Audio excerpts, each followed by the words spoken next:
Welcome back to the 2-Minute Warning. Today I'm reacting to the Atlanta Falcons taking phone calls on possibly trading Pro Bowl wide receiver Julio Jones. It's been said that they can't trade him until after June 1st, but that does not mean a trade cannot be talked about and initiated according to Ian Rappaport. But before getting into the topic, question for those of you viewing, I want to hear from those of you viewing, where do you want to see Julio Jones get traded to? If he does, and what do you think his value is worth? Do you think he's still worth a first rounder? Do you think he's worth a second, third, fourth, whatever you think his value is? Comment down below, because I do think that is up for debate for sure. But getting to the topic, in my opinion, you got to look at it a couple of ways. If the Falcons are stubborn and they're set on receiving a first round pick no matter what, they still think Julio could play at a high level, which I agree. I do think when healthy, he still is a top 5 receiver again, in contingency of him being healthy. But when he is healthy, a first round pick might not seem too bad if it is a late first round pick. But if you're stuck on a first round pick, you're going to be looking at teams that have that type of draft capital and not sacrificing their only first round pick this year. And I'm talking about teams that have 2 first rounders, such as the Miami Dolphins, a Jacksonville Jaguars, a New York Jets. But you also have to consider Julio Jones and the Atlanta Falcons. They have a good relationship. Julio's been loyal to them for years. He's been the number 1 receiver in the league on that team for years. And like I said, they have a good relationship. You have to assume they'll have some communication, like a Matt Stafford and Detroit Lions, where they kind of agree on where Julio goes and doesn't just dump him off onto a New York Jets who might not turn themselves around. But if you send Julio Jones to a Miami Dolphins who has 2 first round picks, number 6 overall and number 18 overall, the Dolphins, if they wanted, could trade number 18 overall for Julio Jones, and instead of getting Jamar Chase at number 6, you get the best tackle in Penei Sewell or Rashawn Slater, and you kill 2 birds in 1 stone. So you don't have to worry about getting Jamar Chase early on, and don't have to worry about what you're doing in the late round pick. You got your Pro Bowl receiver in Julio Jones, and now you have a great offensive line that you drafted at number 6. And now there's risk to that because Julio Jones has been banged up, and the Dolphins already have to deal with some injuries in Devontae Parker and Will Fuller, and you don't want to add Julio Jones to that mix. But it could be a risk the Dolphins are willing to take. But outside of those, I like the Jacksonville Jaguars. That would be a cool trade as well, to see Julio Jones go to young Trevor Lawrence and not an instant competitor like Julio might be looking for, because he is getting up there in age. But in a AFC South between a Titans, Texans, Colts, and Jaguars, all it takes is a Carson Wentz injury on the Colts. Deshaun Watson doesn't play, and that looks like how it's going to be. And now the Jaguars are only facing a Derrick Henry and the Titans to fight for a division. And if Trevor Lawrence turns out to be the prodigy he is, he can work with the receiving core of Julio Jones, DJ Chark, Laviska Shenault, and Marvin Jones Jr.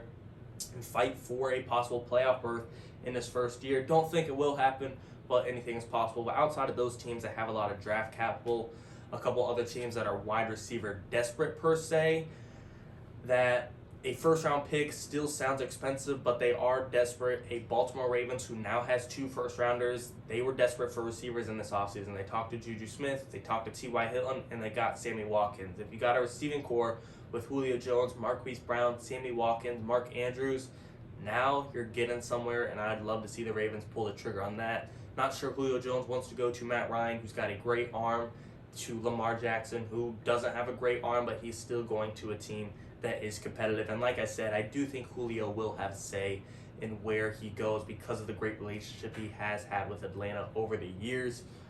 But that doesn't mean he's going to be able to pick exactly. He's just going to be able to possibly narrow down his options or sway the team one way or another. And of course, it depends on the price of Julio.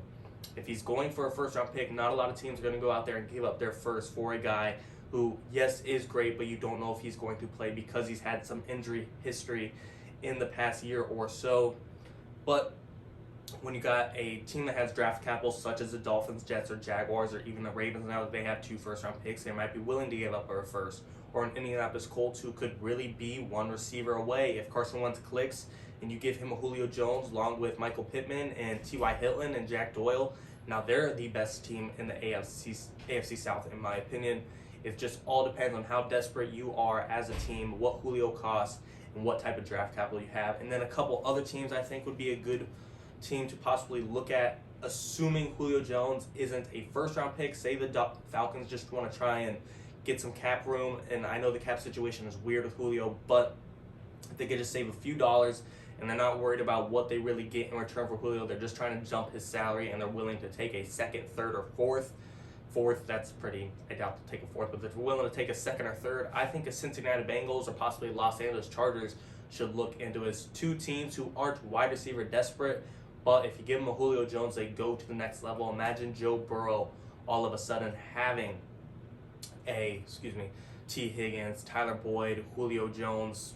That's a damn good receiving core, in my opinion, for Joe Burrow to throw to, especially if they trade for Julio Jones and give up a second or third round pick, and now you know for sure they should go for Penei Sewell at number 5. Kind of a similar situation as Miami Dolphins if they were to trade for Julio, because it's a debate right now, should the Bengals go for Jamar Chase or Penei Sewell at number 5, but if they traded for Julio Jones, they know they don't need Jamar Chase anymore. Protect Joe Burrow, and you give him Penei Sewell and now a great receiving core with T. Higgins, Tyler Boyd, and Julio Jones. I don't see the Bengals making the playoffs out of the AFC North, but if you get him a top left tackle and a number 1 receiver, things can change, and Joe Burrow and this offense could go to the next level and fight for a wild card spot or fight for this division because of how good Julio Jones is. I think people are forgetting that the dude is a top 5, top 3 receiver when healthy. Yes, he has his injuries history, and yes, he's getting up there in age, but Julio Jones is still the same freaking monster he used to be, and I have faith in him. Julio Jones is probably my favorite player in the league, if I'm being honest. And then another team,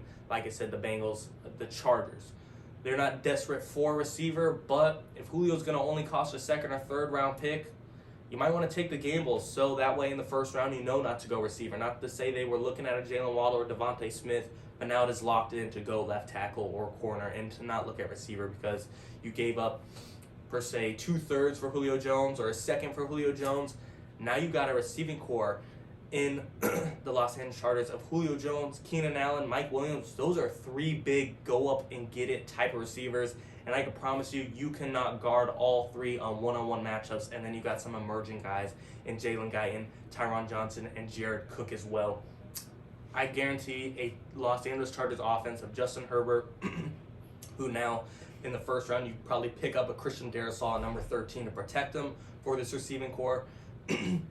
Justin Herbert with a brand new rebuilt offensive line with the receiving core of Keenan Allen, Julio Jones, Mike Williams, Jalen Guyton, Tyron Johnson, and Jared Cook.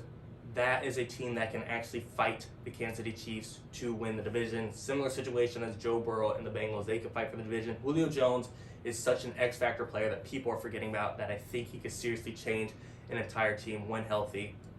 Excuse me. You got to figure, assuming he is a top 5 player at the receiver, any player that is a top 5 skill set player at their position in the NFL, when they go to a team, they're going to have an immediate impact. Look at Matt Stafford of the Rams. He's not top 5 quarterback, but he is top 10, and look at the impact we're expecting him to have. And the same goes for Julio Jones. He's going to change a team around, and like I said, everything is going to depend on the price. What are the Atlanta Falcons looking for?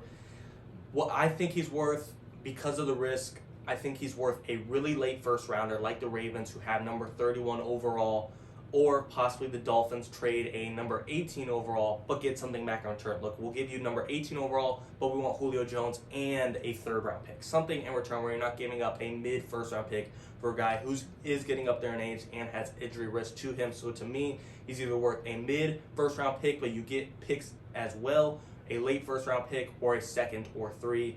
To me, he still has value. He's still a monster, and when healthy, he's going to change a team immediately. My favorite team to see him go to, assuming he's going to be a first-round pick, I'd like to see him go to possibly a Dolphins, Colts, Chargers, or Bengals. That doesn't really narrow it down a lot, but the Dolphins have the capital to work with it. The Colts have the desperation to want Julio Jones, and the Chargers and Bengals, I'd love to see them take a Julio Jones and now all of a sudden become the best team in their division and come out of nowhere. Chargers and Bengals are already respectively looked at as competitive, but if you give them a Julio Jones, they might fight for the division. To me, though, anything is possible. I do think the Ravens are definitely going to be giving them a call because of how much they wanted Juju Smith, T.Y. Hilton, and they settled for Sammy Watkins. I do think this will pique their interest, but we will have to see. Like I said, the trade cannot happen until after June 1st, and the cap situation is kind of quirky. But we'll have to see. Comment down below what you guys think. Do you think Julio Jones is going to go to a team that is a competitor, or is going to go to a team that after this following year can offer him a big paycheck and overpay him to finish out, and he's okay with not chasing the ring. Everything will change. Like I said, the relationship will affect where he goes, but because I do think they will have respect for each other and not send off Julio Jones to a Detroit Lions who stands no chance. But comment down below, you guys, who you want to see Julio go to and what do you think he is worth. Of course, thanks for watching. 2-minute warning.